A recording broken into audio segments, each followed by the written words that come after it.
swerve, shake, dance, slurp, burp, break, dance, swerve, burp, shake, dance, slurp, burp, break, dance, burp, swerve, shake, dance, slurp, burp, break, dance, swerve, earthquake.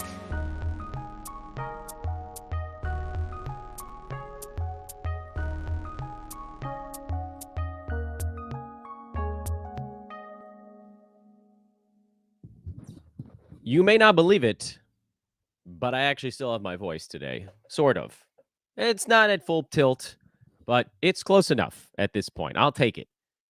Yesterday was an amazing day, a bit of a harrowing day, but an amazing one. Yesterday we had our 5-hour trade deadline live show, and then personally, I drove out and did 2 college basketball play-by-play games back to back. With about a 5-hour break in between. So all told, I did about 9.5 hours of broadcasting yesterday. And by the end of the night, I felt like I was going to speak and dust was just going to come flying out of my mouth. It didn't. I survived. I'm okay. But it is part of why I wanted today's show to be a little bit later. Whatever hours my voice could get today were critical. As far as yesterday goes, I'm still over the moon. Thank you, thank you, thank you to all of you from the bottom of my heart for tuning in, for liking the video before or during the broadcast. There were 1,242 likes on the video, far and away the most we've ever had. There were over 18,000 views on the video, far and away the most we've ever had. I think the previous high was 13,000. The trade deadline show 2 years ago, and just absolutely obliterated that almost by 50%. There's like almost nothing close. You know, there was an episode, there was a video that the great Alan Soroki uploaded of steals and busts in October of 2021, and that one like hit the algorithm with all the fattiest fat juice that you could possibly find, and that got up to 12,000. So 18 is crazy. We had over 2,000 people watching live at one point. Again, I cannot express to you guys how excited I was to see all that happen in real time, just to be a part of it. And then just a fun show. You know, I know the trade deadline didn't have the big names moving, but we had some cool stuff that happened, and we got to break it down. And I tried to do some, little mini graphics, getting the tweets up on the board as fast as humanly possible, so as you guys could know what I was talking about. We'll do a better job of some of that stuff next year. Andre has already reached out to say that he can help with keeping the live board up to date. So that would be one thing that I'm not trying to do while talking. And then obviously next year we'll have Brew back in the mix, who's in recovery from surgery on his shoulder, neck, arm for a thoracic outlet. But anyway, what a blast. Thank you all. Today, it's a week in review show, which is complicated today because the trade deadline happened yesterday, and we mostly won't see the results of that until tomorrow or Sunday. So there's a very real chance that I convince my family to let me do a show on Sunday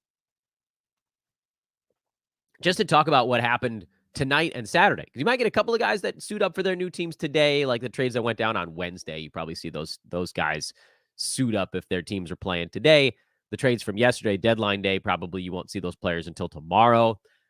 And obviously, I'll be tweeting about it rampantly at Dan Besbris, DanBesbris. Some of you are actually watching on Twitter right now, so make sure you hit the follow button if you're doing that. If you're watching on YouTube, like, rate, subscribe, all that good stuff. And if you're listening after the fact or watching after the fact, subscribe, rate, like, all that good stuff. Whatever you can do to continue helping us grow, that is also a really big deal. But I just, I don't want to make you guys wait all the way until Monday to get the results of trade stuff. If you're not following on Twitter, if you're not the social media type and you're the pod type, I'd like to try to get that to you sooner, if at all possible. So we'll see if that all adds up. This is, of course, Fantasy NBA Today, a Sports Ethos presentation. There's the other side of this for me, again, on the personal side, as we start to dive into the stuff we're talking about today, which is, how do I get my energy level as high as yesterday if we're back to, between 50 and 150 people watching live and, like 1,000 to 1,500 people that take in the show, like, I'll admit it's not as easy. There's like 1/20th the audience. Anywho, let's do some fun. It's week 16 in review. We're going to cover stuff that happened over the last few days. This was, as I wrote here on the screen, a hard one. So I added a new category because it's a chaos week. That'll come up. You'll see it as we work our way through. Make sure to follow me on Twitter at Dan Bespers. Follow Ethos Fantasy BK. Wish we had picked an easier one. But that's an awesome Twitter news feed. Like, rate, subscribe, blah, blah, blah. Let's go. Ads of the week. Andre Drummond. And I put that out on Twitter in the middle of the night. I scheduled the tweet for that one because I basically was going to sleep at like 12:30 in the morning. I thought, you know what? This would be better if I'd schedule it for a few hours from now when people on some coast are awake. Why?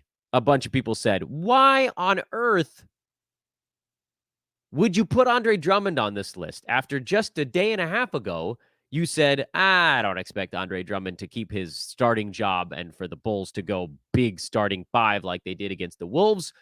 Well, guess what? Egg on my face, because Drummond didn't start the game, but did play 31 minutes against the hapless zombie Grizzlies. It doesn't mean he's going to get this kind of run every single day. No, it does not mean that. He had 21 and 13. He shot 10 of 11 from the field. Again, it's not going to be that good. And he missed 2 of his 3 free throws, which is always going to be a problem for Drummond. But it does seem like, and maybe some of it is because Patrick Williams is out right now. So perhaps that's a thing that shifts this back in another direction because he gives them sort of a more rangy wing type as opposed to right now, Ayo Dosunmu, Alex Caruso, Kobe White. Caruso is awesome defensively, but they are not a big backcourt when those 3 guys are all playing at the same time. DeMar DeRozan, I guess then the power forward in that lineup, also not a particularly big dude. So they're lacking in size when they're running that small. They've swung the pendulum all the way over to the opposite polar extreme. They've gone from a very small lineup to a massive one with Vooch and Drummond rolling side by side. This has been kind of interesting for Vooch because for whatever reason, it seems like he's much more willing to get a chuckin' at the 4 as opposed to the 5. He's taken a bunch of shots here in this ball game. And yeah, some of it has to do with who's in and who's out, but still interesting to see him lead the team in field goal attempts in that last ball game. He also led the team in plus minus. He's still hovering in the 40s, 45 on a per game basis, which, mind you, is still about 15 slots ahead of where he was drafted. And by totals, my fine feathered friends, he's number 35. So he's blitzing his ADP again. He's not a first rounder by totals. He's not a second rounder on a per game basis, but he's a win. I don't know why people still clowning on him like he's not a win. He's a 2-round win on the per game side. He's a 3-round win on the total side. Talking about Vooch here. As far as Drummond goes, there's so much nuance to this that I can't express on social media and why I need these podcasts to get into the weeds a little bit more. If Patrick Williams comes back and knocks Drummond off of this increased playing time, then we move on. But the reason that he's on the ads board right now is because for 2 reasons. Number one, we don't know that that's going to be true. Patrick Williams could come back and it could have no impact on Drummond. It could ruin Ayo Dosunmu instead. So we don't know is the first one. We don't know what's going to happen when Patrick Williams comes back. Who's the big loser there? Because he'll play. And 2, we don't want to be behind the curve on this one because Andre Drummond in starters level minutes is an absolute Goliath. He's going to be weighed down considerably by his free throw percent, which is dog do. But if this dude's playing 30 minutes, I mean, we have lots of seasons to look back at to say, oh, what does Andre Drummond do if he gets mid-20s or higher in minutes? He's a walking double-double. With the rebounds generally the easier part of that equation for him. We don't have to go all that far back. He was a backup in Philly a couple years ago. He's been a backup in Chicago. As a backup in Philly, he averaged 9 rebounds a game in 18 minutes. He spent half of that season with Brooklyn also. Averaged 10 rebounds a game in 22 minutes.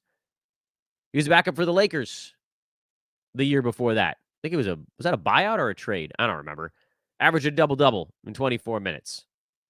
13 and a half rebounds in Cleveland earlier that, right? Earlier or later? Doesn't matter. My brain fried. Anyway, we only need about 24 minutes at a Drummond for him to post a double-double and to be able to probably get close to a steal and a block per ball game. We're always going to be staring down that damn free throw percent and just praying that it's at like 55 to 60 and he doesn't take more than 3 of them. But, it happens. And you got to hope the field goal percent is fine, which it usually is.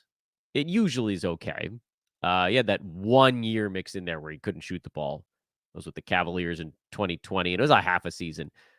Mostly he's, mid 50s. So punt free throw, this is an absolute no-brainer. But I think even without that, you got to be in front of this one to see how it plays out. Because if suddenly the Bulls are just like, you know what, screw it, we're going jumbo package the rest of the year, and Drummond's playing 26, 27 minutes, then he's dominating. Fantasy, reality, whatever. He doesn't really have a year that you could just say, you could point at and say, oh, here's a season he played 27 minutes. The closest would be somewhere between that Lakers and Cavs split 2020 to 2021. That was the planned shortened season. He was at 25 minutes with the Lakers. He was at 29 with the Cavs, played about the same number of games with each. So in about 27 minutes a game, and again, we may be overextending ourselves a tiny bit here. He averaged about 14 points and a dozen rebounds. You don't think that plays? That plays. Next name on the ads board is Buddy Hield, and that's a direct result of the trade deadline. Some of this stuff is trade deadline related, and some of it isn't. Drummond is not. Buddy Hield is. Could he turn into a pumpkin when Joel Embiid comes back? That's a distinct possibility. But look, Sixers also moved Pat Beverly. They brought in Campaign, who seems likely to play less than Beverly. Beverly's a better basketball player than Cameron Payne is. D'Anthony Melton is due back at some point here, but the Sixers need some spacing. And I expect, look, they went out and they got this guy. This was a dude they were aiming for. They wanted to get Buddy Hield. He's going to play. He's going to play. He's going to shoot. And when he plays and shoots, he's a fantasy asset. So make sure he's on every roster as far as the eye can see. Because look, Embiid is probably not coming back any sooner than at least 6 weeks from now. Probably more like 8. So you're kind of talking about Hield like he's basically just a rest of season guy. Do I need to go into that much detail here? Do people think he's going to get less than like 26, 27 minutes? I don't. It seems like they went and got him. I'm going to jump around on this list a little bit. These lists that I write up, if you're watching the video, is just the order that I look at teams as I'm scanning the NBA to make sure that I get all the names possible into these shows. Marvin Bagley is the next one, also trade deadline related. He is injured right now, dealing with a low back thing, which could be a game, could be 2, could be 5. We don't actually really know. But when he comes back, I expect Bagley to be the starting center on that Wizards team. And while I admit I loathe Marvin Bagley's fantasy game, it requires a lot for him to actually get to a playable number, meaning how many minutes does he have to play to be fantasy relevant? He basically needs full starters minutes unimpeded. Unimpeded. And there aren't that many spots. Like, there really isn't a time in his career that he's had full starters minutes unimpeded. Even back in Sacramento when he was young and he was this fresh new thing that they took instead of possible superstars all around him. Whoopsies. Even then, some days it was 30 minutes and some days it was 20.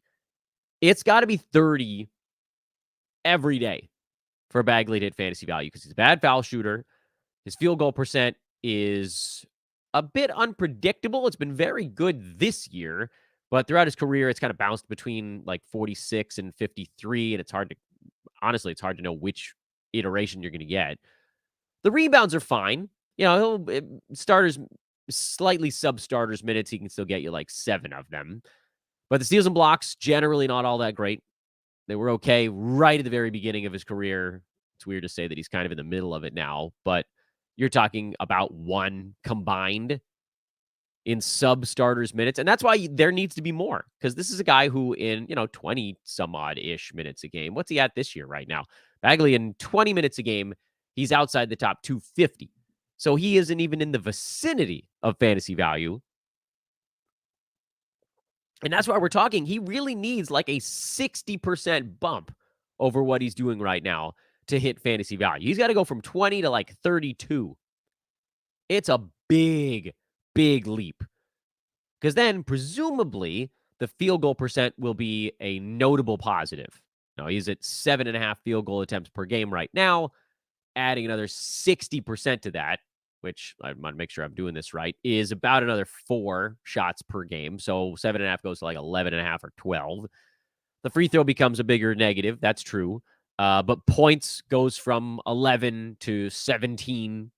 Rebounds goes from 5.5 to like 8 plus. Assists doesn't change all that much. 1 to maybe 1.5. Steals goes from 0.3 to 0.5. Blocks goes from 0.5 to 0.7.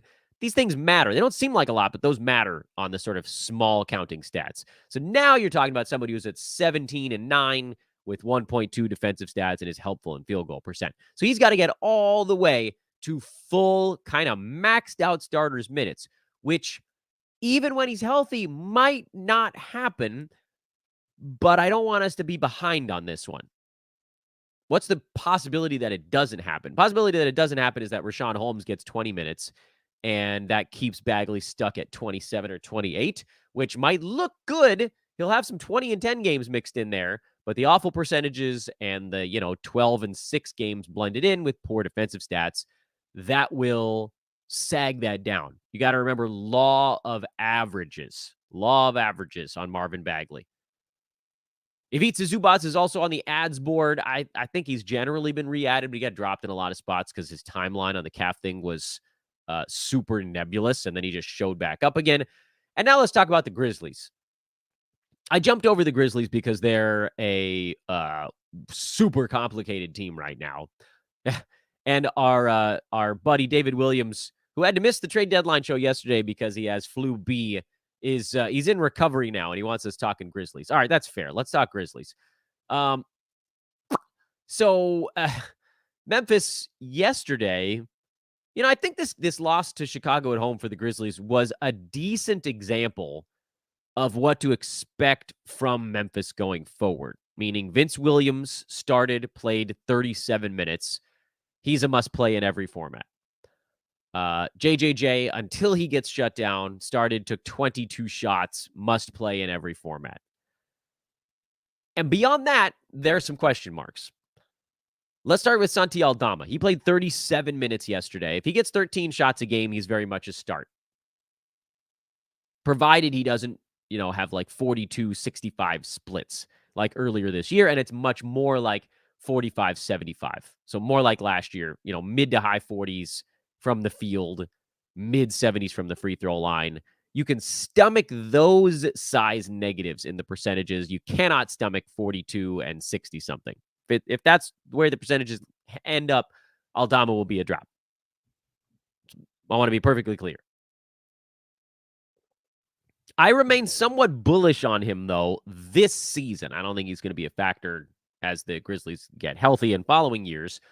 But right now, especially with JJJ still kind of lingering out there as a shutdown risk, and he will at some point, I don't think Aldama is old enough or skilled enough to be part of the shutdown brigade. He might get some games off here and there if he's feeling sore in any capacity, and that'll be the case for pretty much anybody on the team.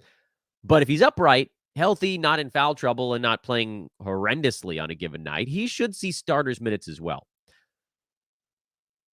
Jacob Gilyard is a no for me. Trey Jameson is a no for me. John Conchar is a no for me, unless a couple other guys end up missing some time. He just doesn't really want to shoot. So that gets us down to 2 names on the board that I haven't talked about yet. Those players are G.G. Jackson and Scottie Pippen Jr.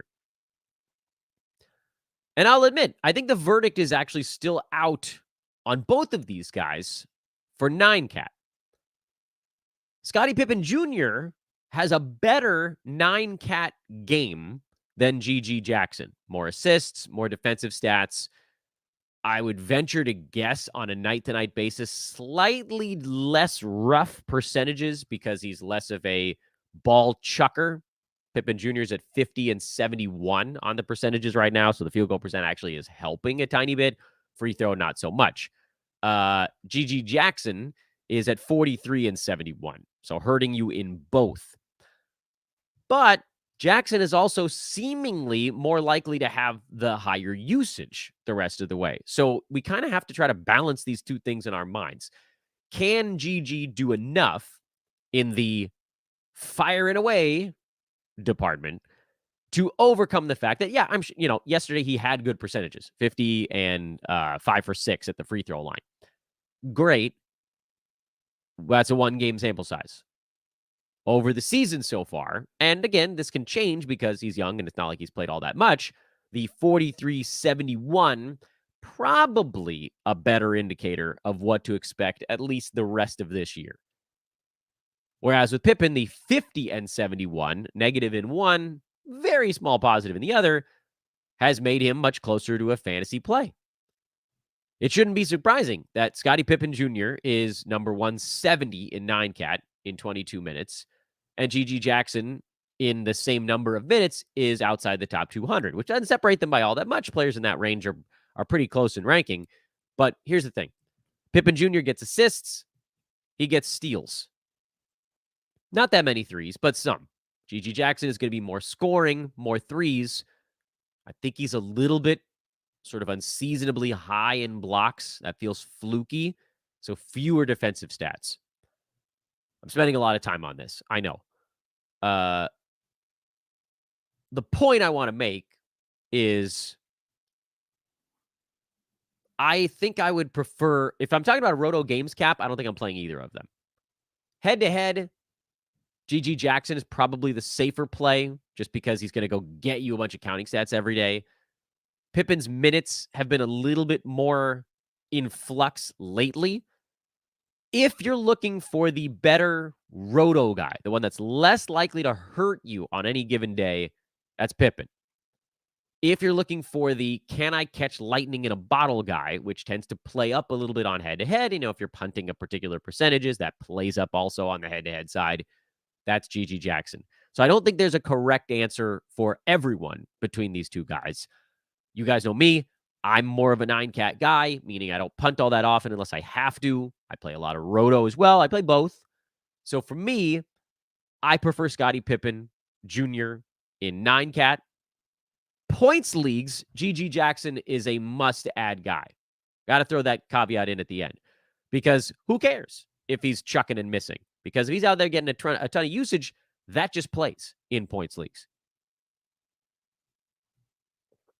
Those are the ads of the week. Opportunity here mid-show to remind you guys to check out our buddies at manscaped.com. Valentine's Day is coming up. Great time to get yourself some hedging tools and deal with your various hairs, whatever shape they may be. For me, I don't know if you guys noticed, but I did clean up my neck for yesterday's trade deadline show. I sort of brought in the beard a little bit also. I wanted to be look professional. I put on a collared shirt. The golf term is that'll play. And that played for me for the second half of my day as well, because then I had to go do some play-by-play stuff, and I looked professional for that as well. The nice thing about Manscaped is you will not have to get sideburn trimmers the rest of your life. So check out their website. They've got some sweet, sweet goods. It's Ethos20. That's the promo code. Ethos20 gets you 20% off and free shipping on your order over at manscaped.com. Also, mid-show reminder, at Dan Besbris on social, at DANBESBRIS. Please take a second, if you're liking what we're doing here, to like, rate, and subscribe. That's the big button. Subscribe, no matter how you're taking in our various podcasts and contents. Follows and subscriptions. That is the way that we push this boat out into the ocean. But I need you guys to actually be the ones clicking the button to do it. Holds. This is a big font for you guys. I can go big on the font when there aren't that many names. Cam Johnson is a hold. Luckily, he's been playing better prior to the injury, so that I think made this one a little bit simpler. A week and a half ago, I would have had to beg you guys to hold Cam Johnson. I don't think we need to do that right now. The Nets got thinner at the deadline. They brought in Dennis Schroeder and Thad Young, but they sent out Royce O'Neal. They sent out Spencer Dinwiddie. I don't think Ben Simmons is going to last the rest of the year, but even if he does, I actually don't think that hurts Cam Johnson at all. In fact, it may even get him more open looks. His aggression has been better since he started shooting the ball well again 3-4 games back. Hopefully, he doesn't have to miss much more time. But look, if you go for the full season run right now, he's ranked right next to Darius Garland, and ain't nobody asking about starting him night to night. So leave me alone on the Cam Johnson front. Leave me alone. He'll be fine. Hold and start, frankly. Terry Rozier is a hold. I'm not sure he needed to be on here either. This is more for posterity. He's starting to put up some numbers in Miami. They're not outstanding, but, they'll get it done. And this one's a weirder one. I threw Sadiq Bey on this list because not because I think he's good, but because I think he's warming up. He's been awful, like career worst in corner 3-point percentage, where he was like pretty good actually prior to this season. And yeah, it's possible that he's just terrible from the corner the whole year. Guys have up years and down years. But it seems like he's been shooting the ball better last couple of games. He's got some confidence back.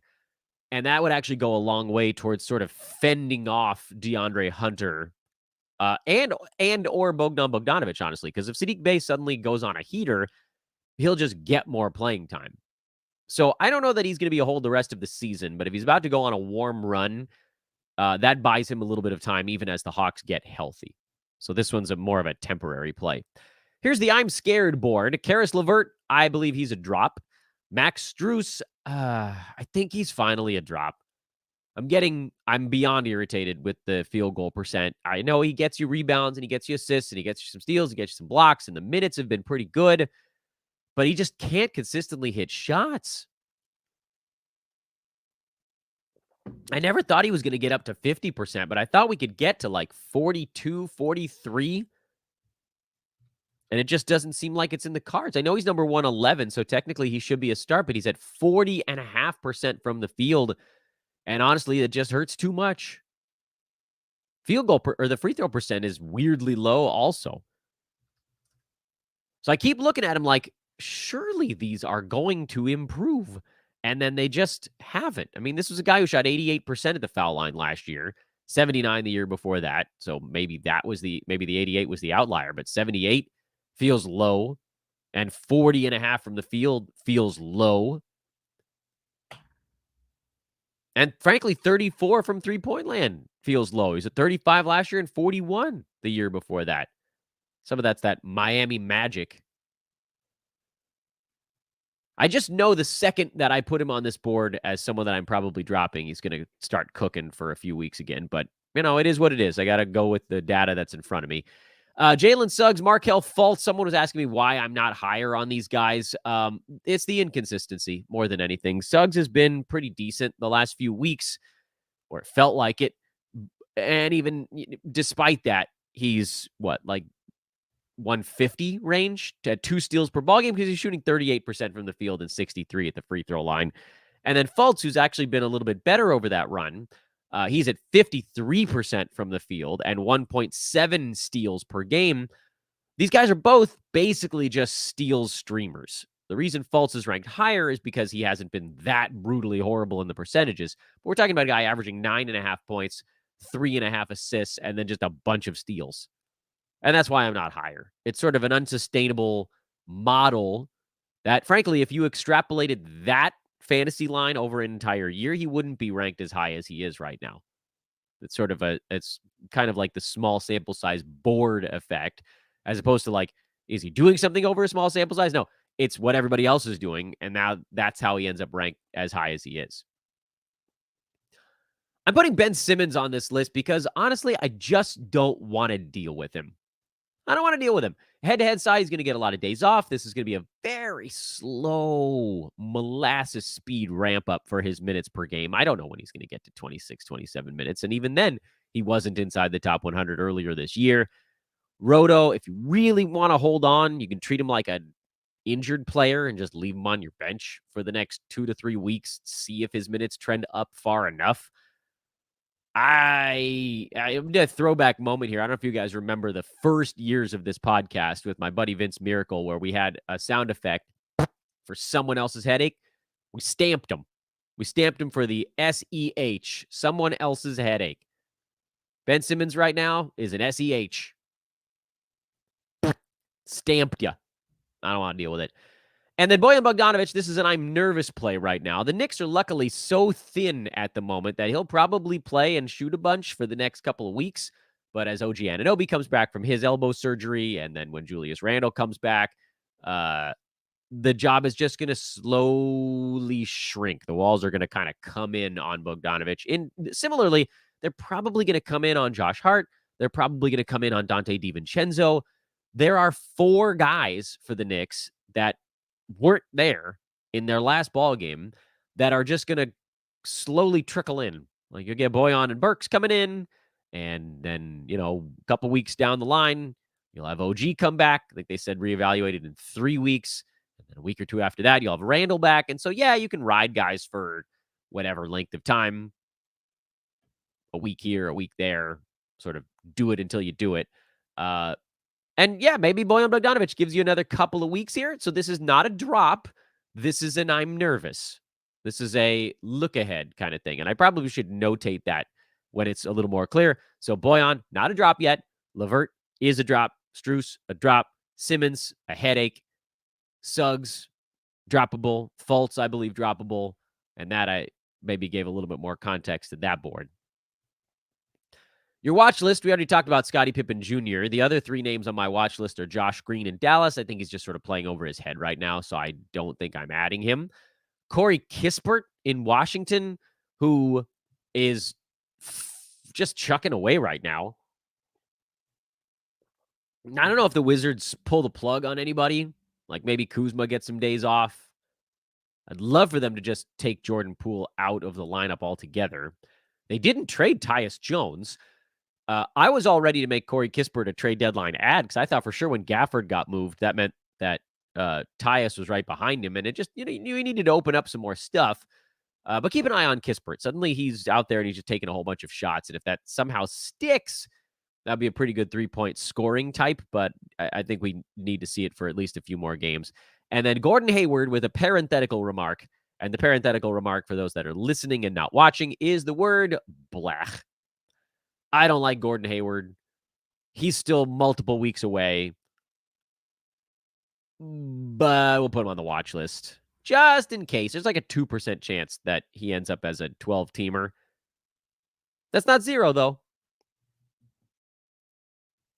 Quick update on the stream while warm, guys. Also, you know what? I meant to add something so you guys can watch me do it. I want to call these guys the stream while warm or sell while hot group. So some of these guys get hot. Some of them get real hot, and then you could cash them in. I'll try to distinguish between the two if possible. Bobby Portis, he's a stream while warm. No one's going to buy on him. Naz Reid, same. Avdia, you might be able to sell him when he gets hot.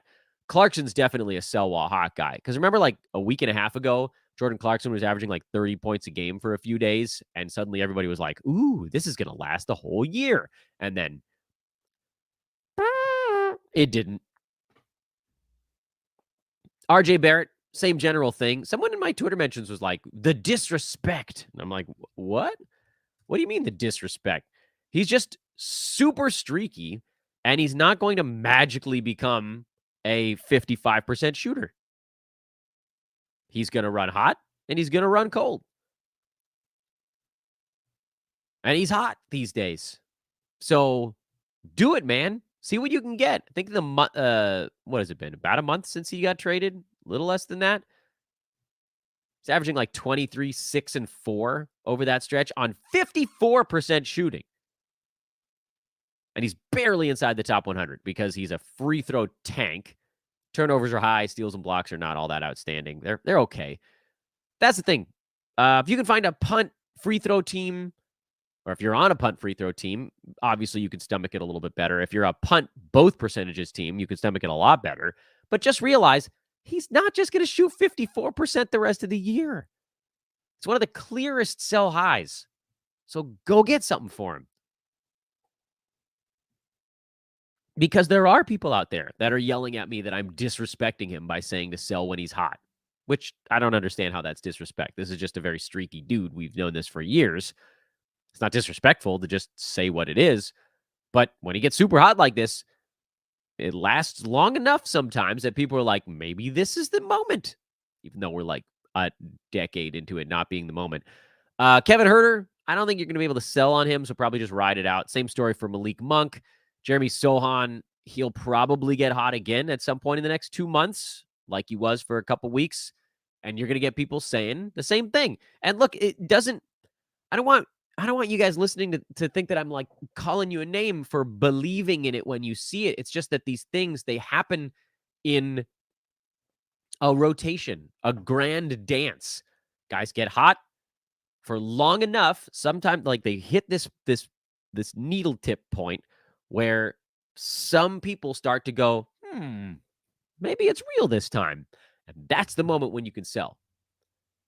Jalen Green, same thing. Although with Freddie VanVleet out, maybe you ride it. But man, if the percentages come back off again, you get crushed. And same story for Cam Thomas. He got so hot. That people were just like, yes, this is it. He's going to be top 40 forever. And then he started shooting 22% on massive volume. And we're like, oh no, it's not. So these guys get hot. See what you can get. There's sort of like an honorable mention to Jonathan Kuminga on this list, but I also think that he's good enough to maintain a 9-cat start. So he's a play all the time, but more of a traditional sell high as opposed to like this sell high streamer group that I felt like I needed to separate from the pack. Injury replacements. This is a fast one because we just get to tell you who the names are and who they're replacing. Dosunmu, I still think is worth playing, even though we've got this Andre Drummond thing going on. That's with Patrick Williams and Zach LaVine out for the year. Patrick Williams not out for the year. Zach LaVine out for the year. Eric Gordon, I loathe streaming him, but he did have a good ball game yesterday. He's with Devin Booker out. Josh Hart for OG Anunoby. Precious Achua for Julius Randle. And now Isaiah Hartenstein. Miles Deuce McBride for Jalen Brunson. Paul Reed and Kelly Oubre Jr. for Joel Embiid. Although we'll see what happens there with Buddy Hield and DeAnthony Melton coming back, what that does to Oubre. Al Horford, any Boston starter. Although I mentioned it on a show 2 days back, Horford is actually inside the top 90 on the year, mostly because he's had all of these fill-in games. But that's actually a good enough number to just play him. Like Roto, he should just be on rosters this year. Have him on your bench if you want to for when somebody sits. Nick Richards, because Mark Williams is never coming back. They said he was going to be reevaluated in 4 weeks. Mitch Kupchak was quoted as saying they expect him to play at some point this year. I don't know about that. And then with PJ Washington gone, one would hope that this helps Nick Richards a little bit. He'd been trending down pretty hard lately, so maybe this buys him a little bit of time. Brandon Pajemski with Klay Thompson out. It was Wiggins before that, and it was Klay before that. He may end up being playable even when the Warriors are at full strength, but for right now, we're just going to take the sort of conservative route and say he's a fill-in until I see otherwise. Jay Crowder and Malik Beasley with Dame and Chris Middleton out, but now I think all of those guys, Middleton is out. Dame is questionable, and if he plays, I think you just toss any of this Bucks stuff out the window, which would make all of our lives easier. Great comment in the chat room. I'm going to get this up in a minute. Great comment from Jeff. Matisse Thybulle and Jabari Walker in Portland because they were missing 4 guys in this last ball game. If I can remember which ones. No Shaden Sharp, no Malcolm Brogdon. No Scoot, and then Simons went down mid-game. Oh, and no DeAndre Ayton and no Duop Reith. So actually it was 6. You guys are asking me how many guys I think needed to be hurt for Jabari Walker to have value, and I said 3. Well, 6 will get it done. Same story for Thibault. But if half of those guys come back in the next ball game, I don't think that I would take the plunge. I presume that Rashawn Holmes is going to put up some numbers in Washington while Marvin Bagley's out because he's the only center on the whole damn roster. And even if Holmes is sort of like a shell version of previous Holmes, he'll have almost no choice but to log mid 20 or higher in minutes. And that's kind of double good percentages, steal block kind of thing. I don't think he's going to blow anybody away, but maybe he goes into, and I said it on the trade deadline show, maybe he ends up here in basketball hell and kind of reinvigorates himself with no pressure. He's in a no pressure spot right now. Larry Nance Jr. is a play with Jonas Valanciunas. Questionable. So if he plays, don't do it. And if JV doesn't play, then you can stream Nance. And Amen Thompson, who I almost forgot about, but I snuck him in there at the very end of the list. This is with Freddie VanVleet out. Dylan Brooks might also be a fill-in with VanVleet out, but I have trouble trusting Dylan Brooks, as we all probably should. And here's the hilarious post that I wanted to get on there. Bay's numbers won't improve if you keep calling him Shirley. This is an airplane reference. Well done, Jeff. I enjoyed that immensely. And here is the final board that I had to add for this week, and we'll spend a minute or two on this one. This board is called the Trade Deadline Names of Intrigue. Some of them we've already talked about, so we can zip past those, like Marvin Bagley. Others we have not. In fact, most of them we have not. Gary Trent Jr. is a name of intrigue because Dennis Schroeder got shipped out from the Raptors. They brought in Spencer Dinwiddie and waived him. So the Raptors basically just cleared out minutes. Gary Trent was starting already. Does he continue to start with Ochai Agbaji and Kelly Olynyk in town? Who, you know what?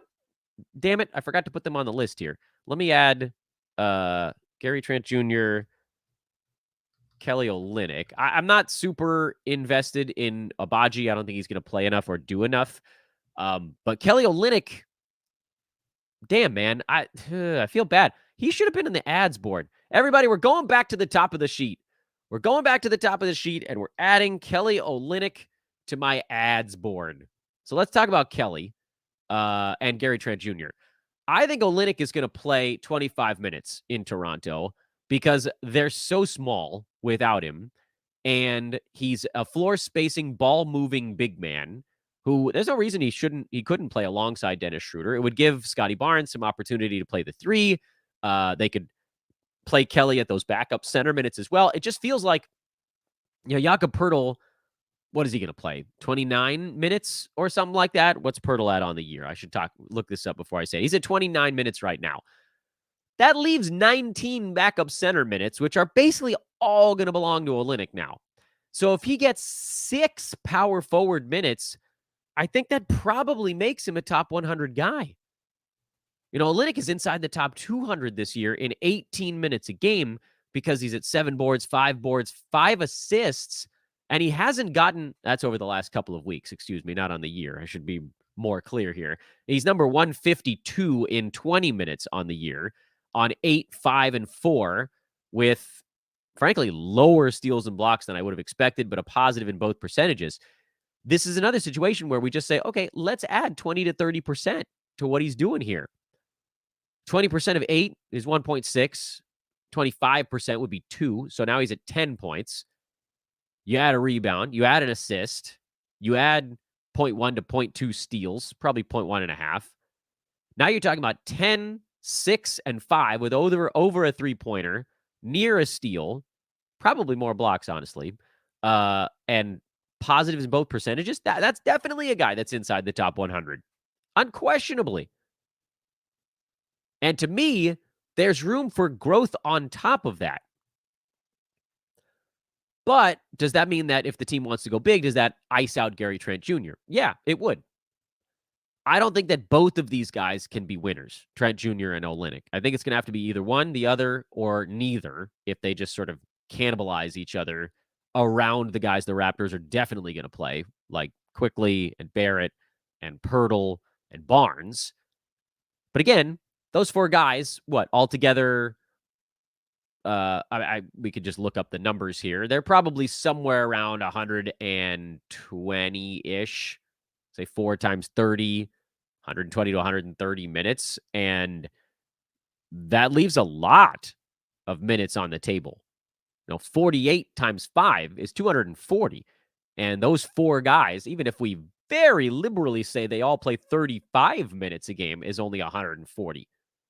So there's plenty of ways to squeeze enough minutes to Kelly Olynyk to get him to fantasy value. You need more to get Gary Trent there, but that's why he's a name of intrigue. I added Olynyk in a few spots, specifically 9-cat roto, where his game really plays up. Gary Trent, I have in a couple of spots. I'm a little bit less bullish on him, and that's why he's more of a name of intrigue, as is Dennis Schroeder, who I think is probably going to end up as an add and a playable guy in Brooklyn. We don't know for sure if he's just going to get a stranglehold on the starters' minutes. Could he end up splitting them with Dennis Smith Jr., who's also, by the way, on this trade deadline names of intrigue board? DSJ, I think, is more of a watch guy. Schroeder's probably more of an ad stash guy to see how this goes. Walker Kessler and John Collins are both going to world beat in Utah for the foreseeable future. And now I am beyond pissed at myself for dropping John Collins in the one league I had him in because he just stepped into even more center minutes. And he was doing enough, barely, in the center minutes he was getting before this. But now Olynyk's gone, and that opens up 20 minutes, basically, of big man stuff in Utah. And they're not going to just give all that to Taylor Hendricks. He'll get more of the Abaji stuff. Kessler, we saw it in yesterday's game, and I know Utah has some guys that are on the way in. But Walker Kessler played 27 minutes, and John Collins played 30 in yesterday's loss in Phoenix. And they both put up colossal fantasy lines. And it might not always be this outstanding, but Walker Kessler could easily be a top 50 guy the rest of the way. John Collins could easily be a top 75 guy the rest of the way. And those are pretty big wins. Chris Dunn, Keontae George, other Utah names that I'm more keeping a watch on. George played 30 minutes, but he has those young ball handler issues, or he'll probably play up a little bit for points league style. Chris Dunn is more of a 9-cat kind of guy because he doesn't score very much, but he does a bunch of other stuff.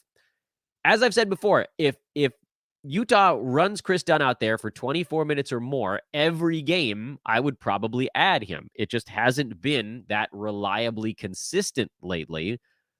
It's been close. Last month, he's at 20 minutes per game. Last 2 weeks, he's at... Where the hell is he at his last 2 weeks? Is he still at 20 over that stretch? Or did my internet just chunk out? 24 minutes over the last week, and he's number 100. So barely repeatable, but watchable. Detroit has 4 names that are on the names of intrigue board. Oscar Thompson, who probably should have been back on the ads table also. How did I do this twice? Did I miss? Maybe I was like, oh, don't worry, Dan. You put him on the players of intrigue list. You don't have to put him on anything else. Let's get Oscar on the ads board. Although I will admit, I have some fears still about how his game is going to hold up, as the energy now is just not the same as it was at the beginning of the year. But Thompson is kind of an ad first kind of intrigue name. And then the other names on this, I think, are probably more watch listy, although Marcus Sasser had a nice game for Detroit yesterday in their overtime win in Portland. He took 13 shots and had 17 points and 11 assists, which, yeah, probably not a number that pops up every game. We saw Sasser earlier this year. He profiles as a more of a 3-point type guy. It was 16 minutes a game on the season. He's at 8 points, 3 assists. I don't think that's a thing that just sort of doubles to 16 and 6. Could the steals get from half a steal to 1? Maybe. I like the fact that he's not a negative in free throw percent. That's helpful for guys that are young, and he's a rookie. And he's played big minutes in 2 games in a row, and the numbers have been okay, but not outstanding. And that 11 assist game is such a massive outlier for him that I almost feel like we have to just dump it. So I like Sasser. I think he'd be probably the first guy to look at in Detroit here. Quentin Grimes is hurt. He's a guy that I do want to see how he does in Detroit because it feels like the way they're talking about the return on the Boyan Bogdanovic deal, I think they're going to play him. But he also has some issues with his fantasy game. And then Simone Fontecchio, who they got from Utah, is also probably going to play a little bit. And then do these guys all just sort of eat up each other's buckets? That's also a possibility. There's a very real chance that none of these guys ends up with value because Detroit got some young guys that can shoot, and they're going to sort of see which of them fit better. If I had to guess, I'd say the odds among these four players that they have value down the stretch, Thompson would be number one, Sasser number two, Grimes number three once he's healthy, and then Fontecchio number four. But I could get that completely backwards, and it wouldn't surprise me. And then the Hornets are the last deadline team of intrigue. Cody Martin, who is going to go crazy while nobody's there, which I think we heard that none of the new Hornets are suiting up for their game tonight, right? Yeah, they're in Milwaukee, and I think the news broke that the players haven't all passed their physicals and stuff like that. But if you look back at the Hornets' most recent ball game, Cody Martin, he left and came back in the middle of that one, or the minutes could have potentially been a little bit higher. But this is a team that sent out PJ Washington from that team that we saw on, I guess that'd be Wednesday night. And PJ played 31 minutes. So this is really a who's who of who. So Miles Bridges is going to take 30 shots. Like, it's just going to be wild. Brandon Miller's going to take 20 shots. I'm exaggerating a little bit. And then as much as Cody Martin doesn't want to be a feature offensive guy, for the next one game, he's kind of going to have no choice. So this is one of those things. I've referred to it before. I haven't been able to use this term all that much this season. I don't know why. I think probably just bad luck. But do you guys remember the term streamer with benefits? We used that a lot during sort of the COVID era where guys were coming and going and we had no idea who was going to stick in a lineup. And if they ended up with long COVID, they might just sort of like lose their job for a while. Streamer with benefits was a term that I coined 2 seasons back to basically talk about kind of like the Wally Pipp situation, which maybe now I need to go even farther back. Wally Pipp was a baseball player in the 19 or the teens, I think, the 19 teens and the early 1920s, who is best known for getting hurt and losing his starting job to Lou Gehrig.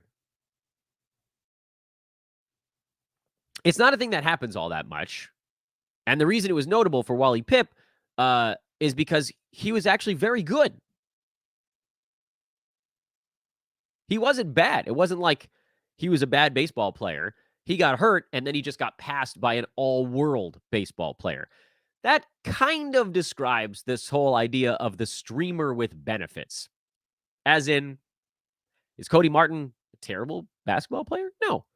But was the guy in front of him like all-world? No. And the parallels drop a little when you're like, oh, is Cody Martin Lou Gehrig? No.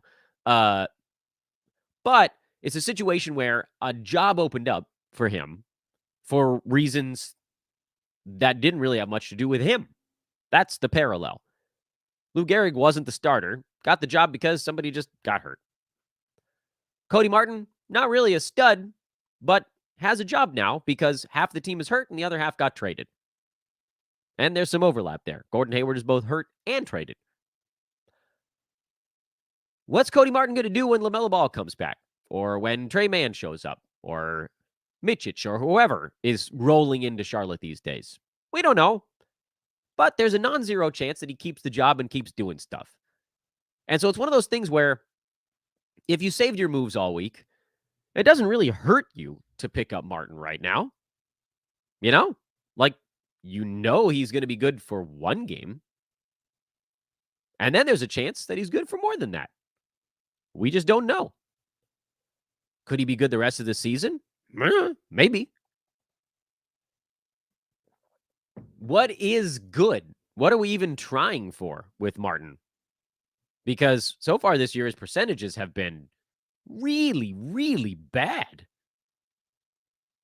Is he a 45% shooter from the field, or is he 39? Because that's what he's been so far this year. He's a bad foul shooter. He gets steals and blocks and assists and boards a little bit. Doesn't score all that much. So then you look at this last ball game, and you're like, well, 19, 5, and 8. That's a guy who had to do some stuff. Why did I not pick him up in a bunch of leagues myself? Well, because I don't trust those percentages. And I also think that at some point he sort of re-pumpkinifies. But there is a chance that he's a streamer with benefits, someone who just has to do a ton for one night that then ends up sort of falling in love with doing more stuff. And then Trey Mann is another name of intrigue. I am not as high on him as some others. And the only reason I know that others are high is because people keep asking me why I'm not higher on him, and I keep getting yelled at on Twitter about it. I think Trey Mann might be a guy that perhaps profiles better as a points league option because he is I know he's shooting 50% from the field this year, but small sample size is the understatement of the universe. He's done that in 13 games, and I think he's taken a total of 40 shots. I think he's 20 for 40 this year. Yeah, that ain't much. Previous 2 seasons where he actually played more for the Thunder, he was shooting 39%.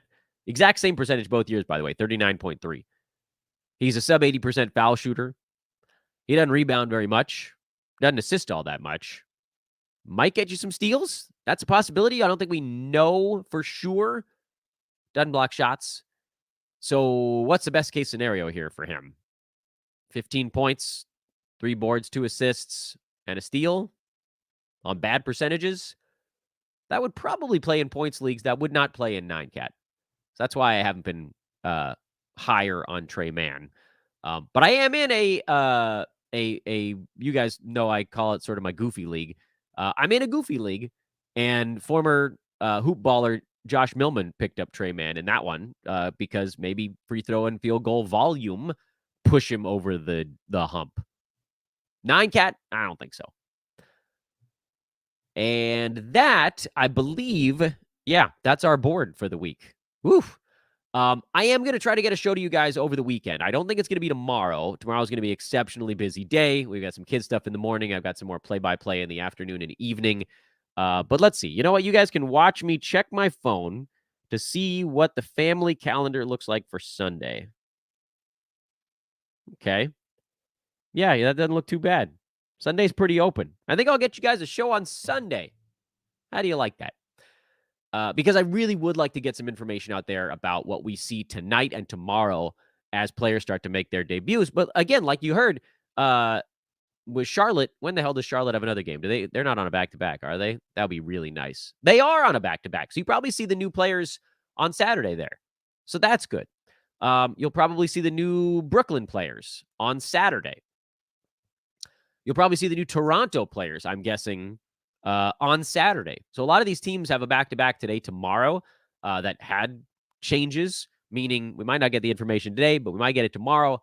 So a show on Sunday would be, I think, a really good time to kind of dig in and get you guys a report on that. We'll probably see the new Pistons on Saturday as well. That's going to be a critical day to see what's going on, and we'll probably make some moves that night as well. And if you guys want to know what moves we're making immediately, that's what social media is for. Come on over. At Dan Bespris on Twitter. I'll try to get you guys the goods as the games are ending. And again, I say it now, I really do think that Saturday's card is going to be a difference maker for us down the stretch. You guys know we talk about the ebb and the flow of a fantasy season. Sometimes we go 3-4 weeks where the only pickups are because guys get hurt. This weekend is an opportunity to find rest of season players in a way that just hasn't really been a thing for the last 3 months. It's a critical time. Don't lose your focus Friday, Saturday, just because you're going into a weekend or whatever, just because the trade deadline's done. Stay locked in.